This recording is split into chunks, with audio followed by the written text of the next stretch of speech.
and welcome to News Tonight on Rajya TV. I'm Tina Jha. Let's take a look at what's making headlines this Saturday evening. Rajya Sabha Chairman directs efforts to raise awareness on procedures to file ethics complaints as well as the working of the committee that looks into them. Instruction to Secretariat comes after Chairman notes there have been no inquiries into 22 complaints that were not filed correctly in the last 4 years.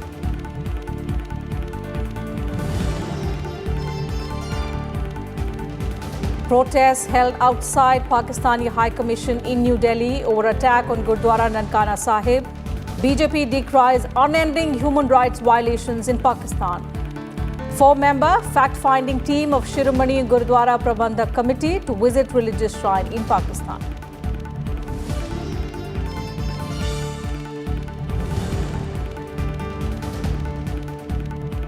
Citizenship Amendment Act will not deprive any Indian of citizenship, asserts BJP National Executive President JP Nadda in Guwahati. Says both centre and state government committed to the development of Assam and protecting public interest.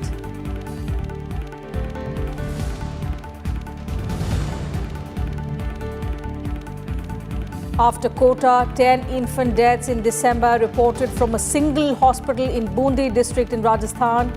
Inquiry by high-level central team underway in Kota's JK Lone Hospital. Lok Sabha Speaker Om Birla meets families, condoles deaths of the newborn babies.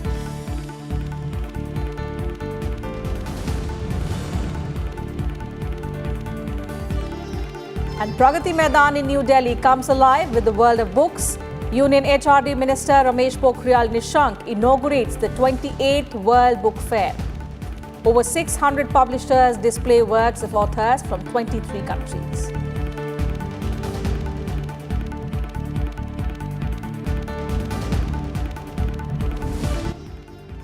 And the top story of the day, hundreds of members of the Sikh community protested outside the Pakistani High Commission in New Delhi against the attack at Gurdwara Nankana Sahib on Friday. An incident of mob attack and stone pelting on devotees was reported from the historic Gurdwara Nankana Sahib, which is the birthplace of Sikhism founder Guru Nanak Dev in Lahore. Holding banners and placards, the protesters demanded Prime Minister Imran Khan to protect the Gurdwara, which is one of the holiest shrines in Sikhism, and the members of the Sikh community as well in Pakistan. The Shiromani Gurdwara Prabandhak Committee, the apex body which manages Sikh shrines, has said it will send a 4-member delegation to Pakistan to take stock of the situation there. Pakistan ने जो किया वो बहुत ही निंदनीय है। पाकिस्तान के इमरान खान का मुंह बंद रहना, पाकिस्तान के इमरान खान के प्रधानमंत्री द्वारा जो मिनॉरिटी अक़लियतों के ऊपर हमला हुआ है, हमारे सबसे पवित्र स्थान को बदलकर मस्जिद बनाने की धमकी दी गई है, ननकाना साहब के नाम को बदलने की धमकी दी गई है और यहाँ तक पाकिस्तान से सिखों को बाहर निकालने की जो धमकी दी गई है, उसको हम जहाँ कड़े शब्दों में निंदा करते हैं, वहीं हम स्ट्रांगली उसको ऑब्जेक्ट करते हैं। और आज हम यहाँ बताने के लिए पहुँचे हैं, सिख एक बहादुर कौम है, हमें कोई डरा नहीं सकता, हमें कोई धमका नहीं सकता। The BJP has also strongly condemned the attack on Gurdwara Nankana Sahib in Pakistan. BJP MP Meenakshi Lekhi said on Saturday that minorities in Pakistan have been subjected to atrocities for decades. She said the incident shows how minorities in Pakistan are persecuted and why they need citizenship in India. She also called upon the Pakistan government to take measures to ensure safety and dignity of the Sikh community in the country. Pakistan की सरकार से नानकाना साहब में जो भी अल्पसंख्यक समुदाय के लोग वहां रहते हैं, उसकी जान माल और गरिमा की रक्षा के लिए तत्काल उपाय करने की अपील करते हैं।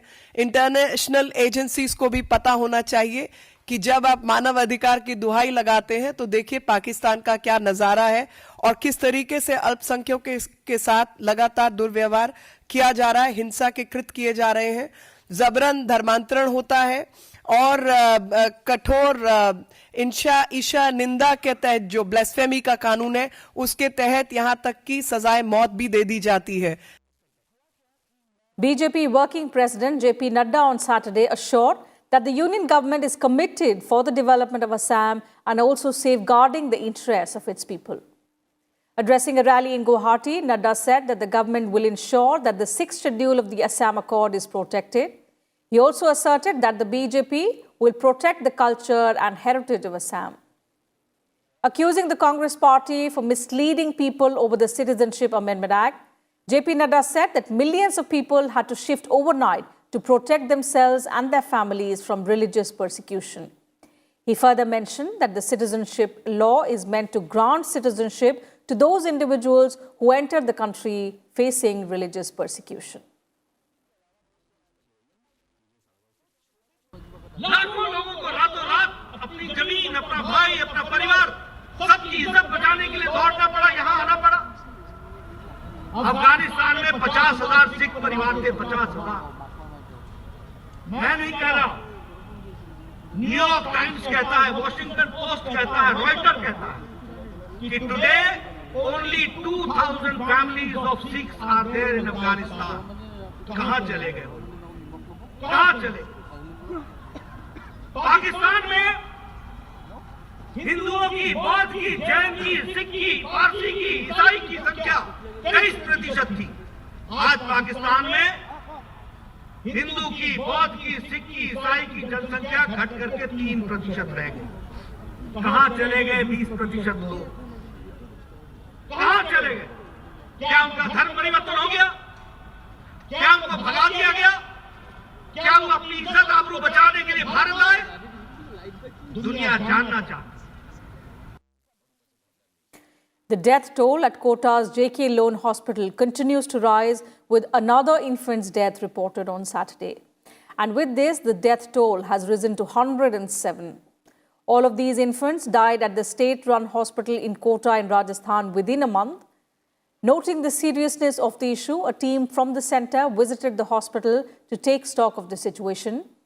The high-level team, comprising of experts from AIIMS Jodhpur, are assessing the infrastructural gaps and measures that need to be taken to prevent further deaths.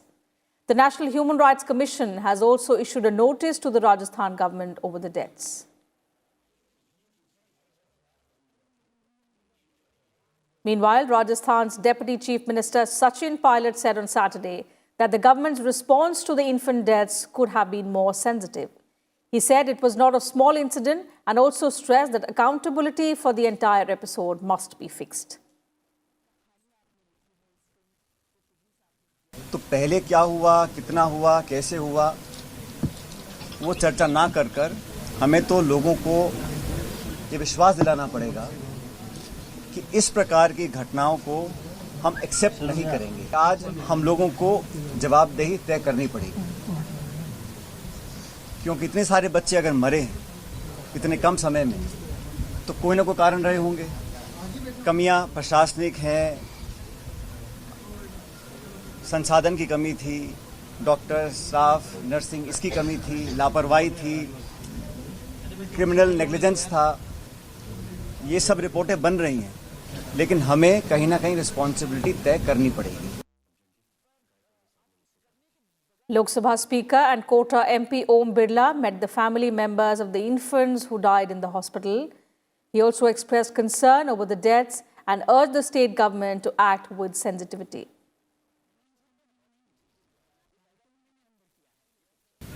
व्यक्तिगत रूप से भी मुझे पीड़ा है कि हम उनके बच्चों को नहीं बचा पाए, और जो बयान उन्होंने की, निश्चित रूप से जेके लोन हॉस्पिटल की हालतों को सुधार करना चाहिए।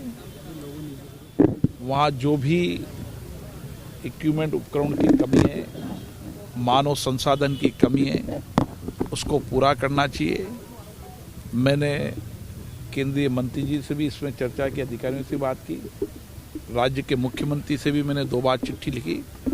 मैंने राज्य सरकार को भी आग्रह किया है कि इस विपदा की घड़ी में, संकट की घड़ी में हम किस तरीके से नवजात शिशु और बच्चों को बचा सकते हैं। इसके लिए जो भी इक्विपमेंट की आवश्यकता होगी, मैं जन सहयोग से, कई सरकारी एजेंसियों से, कई निजी CSR के तहत मैं तुरंत प्रभाव से उपलब्ध करा दूंगा।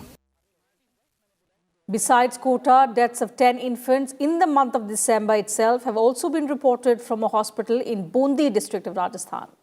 The hospital administration in their clarification has said that the deaths of children occurred due to various causes, adding that it was not due to their irresponsibility.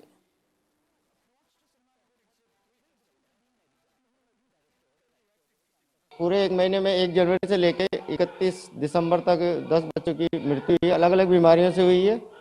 और कुछ बच्चे जैसे बाहर से भी रेफर होके आए थे, और कुछ बच्चे कम वजन के बच्चे थे, किसी के सांस लेने में तकलीफ थी, और गंदा पानी पी गए थे कुछ बच्चे, उस कारण से हुआ था। In some other news, Deputy Chairman of Rajya Sabha Harivansh has said, while technology is changing the world, it should not pose a threat to human welfare. Addressing the 23rd Dr. Rajendra Prasad Memorial Lecture in Delhi, organized by the Rajendra Bhavan Trust, the Deputy Chairman spoke about the advantages and weaknesses of using technology. The event was chaired by former Lok Sabha Speaker Meera Kumar. कि गांधी जी ने जो कुछ इस देश को दिया, अनेक बहुमूल्य चीजें दुनिया को दी, उनमें से एक चीज दी कि जिनको उन्होंने तराशा उनको श्रेष्ठ चरित्र दिया। और राजेंद्र बाबू किस चरित्र पर इन चीजों से प्रकाश पड़ता है कि वो कैसे व्यक्ति थे। जो पत्र उन्होंने अपने बड़े भाई को लिखा, गोखले जी से जब उनकी कोलकाता में बात हुई, फिर अपनी पत्नी को लिखा और कहा कि जो कुछ आज मैं इस स्थिति में हूं, बहुत मैं अर्न कर सकता हूं, बहुत कमा सकता हूं, बहुत सुखी जीवन हो सकता है। ये गोखले जी ने भी उनसे चर्चा में कहा था कि आप जिस जगह हैं, आप बहुत कुछ कर सकते हैं, बहुत कुछ पा सकते हैं, जीवन में सारी भौतिक सुविधाएं पा सकते हैं, लेकिन आप जैसे लोगों की देश को जरूरत है, वो भौतिक सुविधाएं मिल भी जाए तो उसके बाद क्या। ये राजेंद्र बाबू ने अपने पत्रों में उस वक्त अपने घर के लोगों को लिखा। And Rajya Sabha Chairman M. Venkaiah Naidu has directed the Secretariat of the Upper House to promote awareness among the public about the procedures and functioning of the Ethics Committee of the House, which oversees the conduct of the members and also examines complaints of unethical conduct to enable its effective functioning. Chairman M. Venkaiah Naidu's direction came after a review of the functioning of the Ethics Committee last week. He noted that in the last 4 years, 22 complaints against 19 members of Rajya Sabha had to be returned by the committee without examination. This was because the complaints did not follow prescribed procedure. Rule 295 of the Rules of Procedure and Conduct of Business in the Council of States says any person can make a complaint of unethical conduct against an MP in writing either to the Ethics Committee or an officer authorized by the committee. The committee can also take up such matters suo motu. Rule 296 says the Ethics Committee may take up complaints for preliminary inquiry if they are in proper form. Rule 303 allows the Rajya Sabha Chairman to refer any question involving unethical conduct and other misconduct of a member for examination, investigation and report. The Ethics Committee could not initiate preliminary inquiries on complaints against 19 members from 8 major parties as they were not directly addressed to the authorities mentioned in Rule 295. These 19 members belonged to both ruling and opposition benches and included 2 independent members. Of the 22 complaints, the Department of Personnel and Training had referred 13 complaints to the Rajya Sabha Secretariat. The Ministry of Home Affairs and Lok Sabha Secretariat referred 4 each, while 1 complaint was by the Ministry of Parliamentary Affairs. The Ethics Committee of Rajya Sabha is the first of its kind for legislatures in the country. It was set up in 1997 to oversee the moral and ethical conduct of members as an internal self-regulatory mechanism. The committee followed the N.N. Vohra Committee's report on the declining standards in public life in 1995 that was discussed by both houses of Parliament. In its first report in 1998, the committee formulated a 14-point code of conduct for the members. This includes members not doing anything that brings disrepute to Parliament and erodes its credibility, maintaining high standards of public morality, dignity, decency and values in public life, making private interests subordinate to the duty of public office in case of a conflict, not expecting or accepting any fee, remuneration or benefit for a vote given on the floor of the House, not misusing confidential information for private gain, and not showing any disrespect for any religion. The Ethics Committee of Rajya Sabha has so far submitted 10 reports. Kriti Mishra's report for Rajya Sabha TV. And time for a short break here, but more news and updates will continue on the other side. Do stay with us.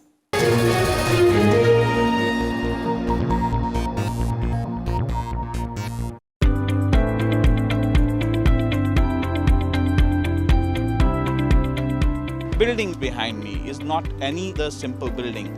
It's a facility where the waste of the city is collected, burned, and electricity is produced for the city itself.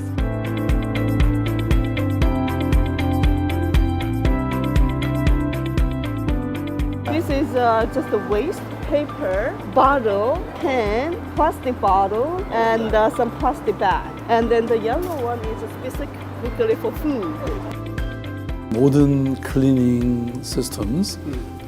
So we have very excellent laborers for environment and clean systems in Seoul. Waste management, the Korean way. Watch our special report on Sunday 7:30 p.m, Monday 11 a.m. only on Rajya Sabha television.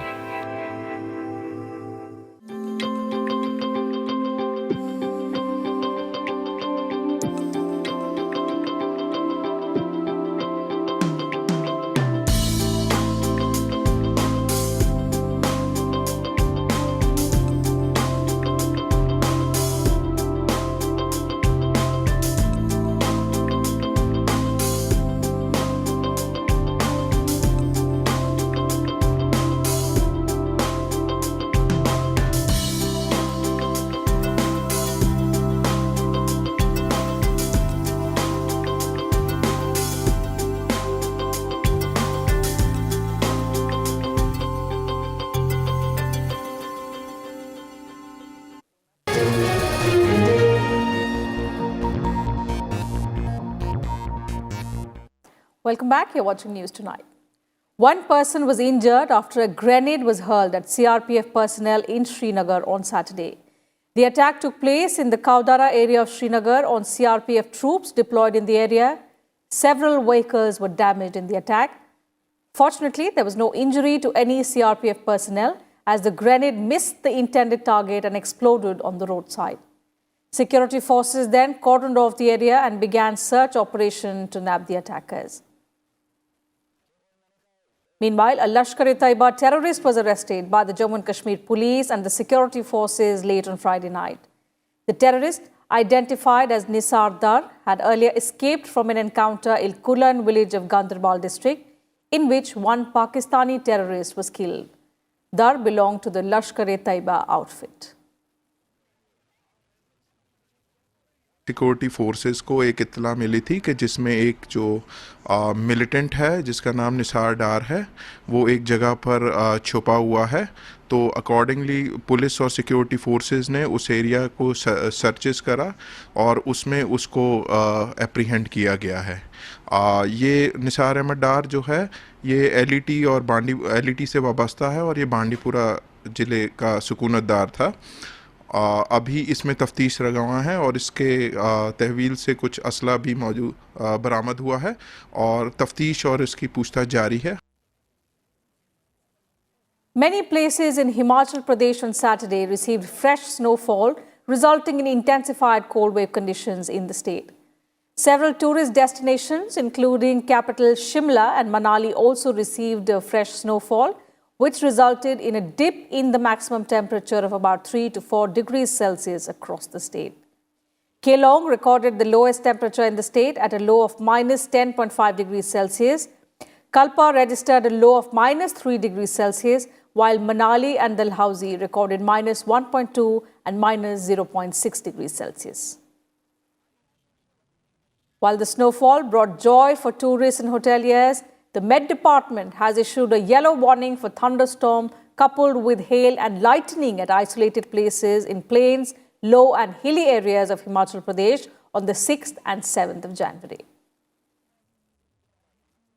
The hilly regions of Uttarakhand also received fresh spell of snowfall. While the snowfall in tourist destinations, including Mussoorie, Dhanolti and also Nainital, brought joy for some, it has, of course, disrupted life of the local people. The lower regions, including capital Dehradun, received rainfall coupled with hailstorms. Snowfall and rain has also put the entire state once again in the grip of cold wave.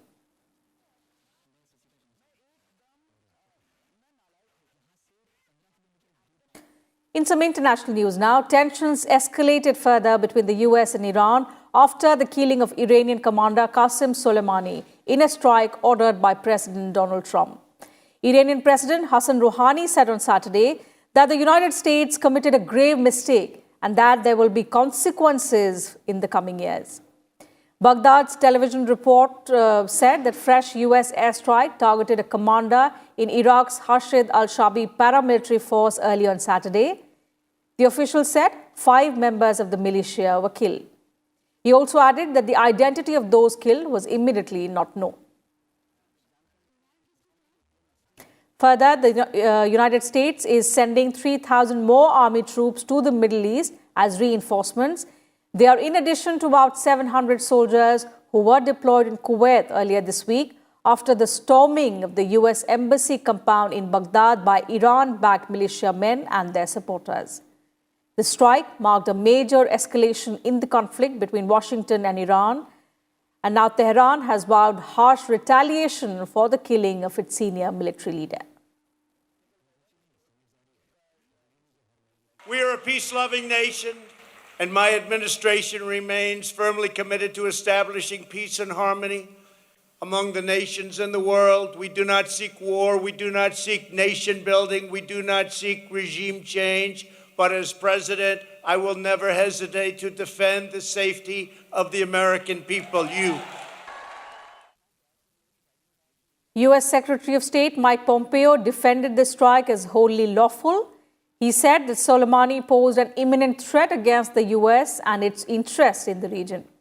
Pompeo called on world leaders on Friday to explain and defend Trump's decision to order the airstrike. United Nations Secretary General Antonio Guterres is also deeply concerned by the recent rise in tensions in the Middle East, where the United States killed top Iranian commander Qasem Soleimani, following violent protests at its embassy in Baghdad. Earlier this morning, we issued the following statement attributable to the spokesman for the Secretary General. The Secretary General has consistently advocated for de-escalation in the Gulf. He is deeply concerned with the recent escalation. This is a moment in which leaders must exercise maximum restraint. The world cannot afford another war in the Gulf. Also, amid the rising tensions, India has appealed for calm to both Iran and US. Reacting to the killing of the top Iranian commander by the US, India said on Friday that the increase in tension has alarmed the entire world. The External Affairs Ministry asserted in a statement, and I quote, "We have noted that a senior Iranian leader has been killed by the US. The increase in tension has alarmed the world. Peace, stability, and security in the region is of utmost importance to India. It is vital that the situation does not escalate further. India has consistently advocated restraint and continues to do so." Unquote.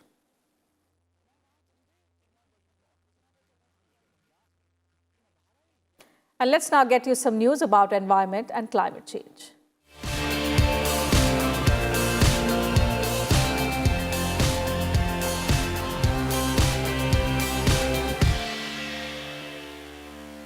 Zambia is fighting a devastating drought caused by a dramatic shift in weather patterns.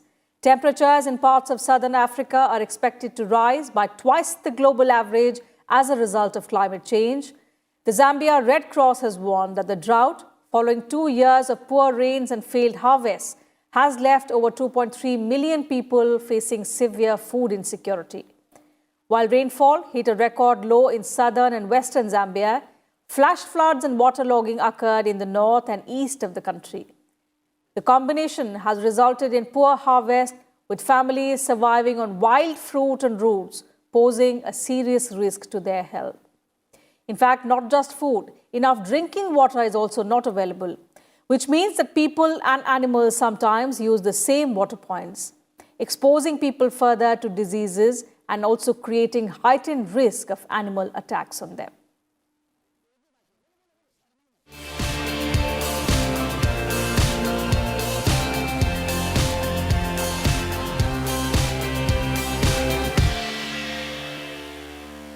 And that's it from us in this bulletin. Thank you for your time. Good night.